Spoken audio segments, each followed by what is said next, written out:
सम्मेलन देख देख के घर की शीला देवी को शेरो शायरी का बुखार चढ़ गया था।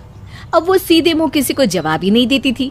उनके पति और उनका बेटा तो काम करने घर से बाहर चले जाते थे और उनकी शायरी झेलनी पड़ती थी बहू रेणु को।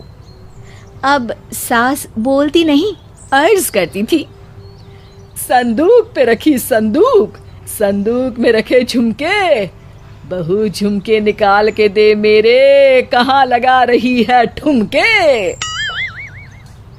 माँ जी, झुमके तो आपके निकाल दूंगी मैं, लेकिन आपके दिमाग से ये शायरी का भूत कैसे निकलेगा? छोटे लोग नहीं समझेंगे, शायरी है शौक बड़ा, तू अपने काम से काम रख, मेरे काम में मत टांग अड़ा। शौक अलग बात है, लेकिन हर चीज में अपना शौक डाल देने से जग हंसाई हो सकती है सासू माँ। अरे मैं हूँ एक नंबर कलाकार, कोई ऐसी वैसी बला नहीं, तुम घर के कामों में उलझी, समझोगी मेरी कला नहीं। ठीक है माँ जी, आप नहीं समझती तो कोई बात नहीं, लाओ मैं आपके झुमके ही निकाल कर दे देती हूँ। बहू सास के झुमके निकाल कर देती है और वहाँ से चली जाती है। शाम को बहू अपने पति से शिकायत करती है, सुनिए जी, आप माँ को कुछ समझाते क्यों नहीं? अरे क्या समझाना है माँ को? अरे अपनी शायरी थोड़ी कम करे ना। अरे तुमको उनकी शायरी से क्या दिक्कत है? अरे मुझे नहीं, पर पड़ोस में सब लोग हंसते हैं, कहते हैं बुढ़ापे में लोग सठिया जाते हैं, लेकिन शीला जी तो शायर हो गई हैं। अरे लोगों का काम है कहना, लोगों की बातों का क्या टेंशन लेना। अरे वाह, मैंने भी शेर कह दिया, वाह वाह वाह वाह। देख लो, तुमसे किसी ने कहा नहीं और तुम्हारे सामने कोई माँ की बुराई नहीं करता तो तुमको फर्क नहीं पड़ रहा। अरे तुम खामखा की बात का बतंगड़ बना रही हो। चलो चाय बना कर ले आओ मेरे लिए, साथ पियेंगे, कोई ढंग की बातें करेंगे। रेणु चाय बनाने लगती है। पहले वो अपने पति को चाय देती है, फिर सास को और आखिर में अपने ससुर को। लेकिन वो देखती है कि ससुर जी कुछ परेशान से हैं। क्या हुआ ससुर जी, कोई बात हो गई है क्या? अरे तेरी सास बात बात पे शायरी करती है। कल मैंने पूछा कि खाना खाया तो तेरी सास ने क्या जवाब दिया पता है? अरे गलती की और आरोपी ने कोड़े खा लिए फटाफट, खाना तो नहीं पर पकोड़े खा लिए झटाझट। अब बता क्या जवाब दूं इस बात का? वो तो सभी से शायरी में ही बात कर रही हैं, मुझे भी समझ में नहीं आता कि क्या करूं मैं। बेटा उसको उसी की भाषा में जवाब देना पड़ेगा। मैं तो आम बातचीत में भी उसके सामने कुछ नहीं बोल पाता, शायरी में क्या बोलूंगा भला।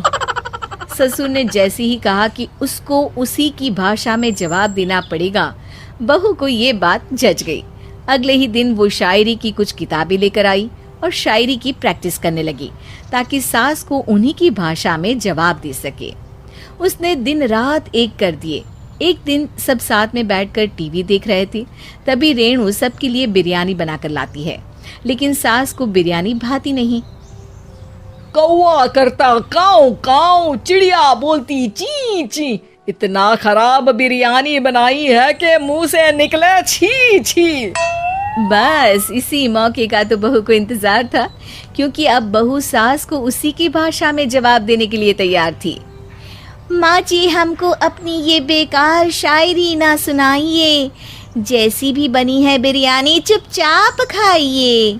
ससुर जी और रेणु के पति ने रेणु का जवाब सुनते ही जोर से ताली बजाई और सास ने जब रेणु का शायराना जवाब सुना तो उनके गले में बिरयानी अटक गई। बहू ने एक और शायरी का तीर छोड़ा।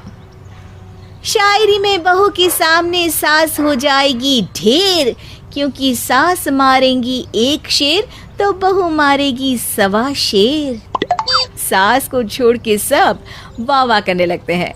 आज पहली बार सास को नहले पे दहला मिला था और रेणु ने सास का मुंह चुप करा दिया था।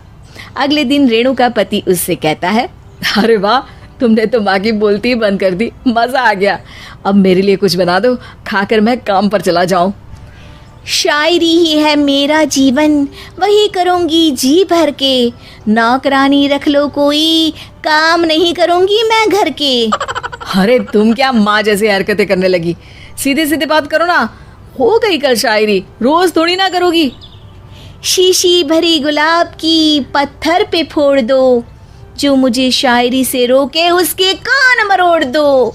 पति घबराकर वहां से चला जाता है और बाहर उसके पिताजी के पास जाकर बैठ जाता है। दोनों अपनी बीवियों की शायरी से परेशान है। ससुर को पछतावा होता है कि क्यों उसने बहू को सास की भाषा में ही जवाब देने का आइडिया दिया। अब तो घर में दो शायर हैं। दोनों एक साथ दुखी स्वर में कहते हैं, हम दोनों की ही बीवियां जब से शायर हो गई है, क्या बताएं, जिंदगी एक फटा हुआ टायर हो गई है।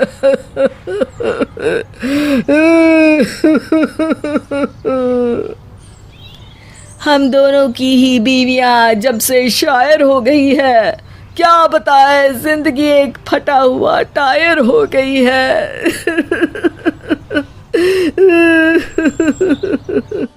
यहाँ का रश यही है मेरा स्वाद, हर कदम पे बढ़ूं ना हूँ इसमें रुका। दिल में है जुनून, बोलो यारों सारे, हिप हॉप की धुन में है जीने का इज़हार।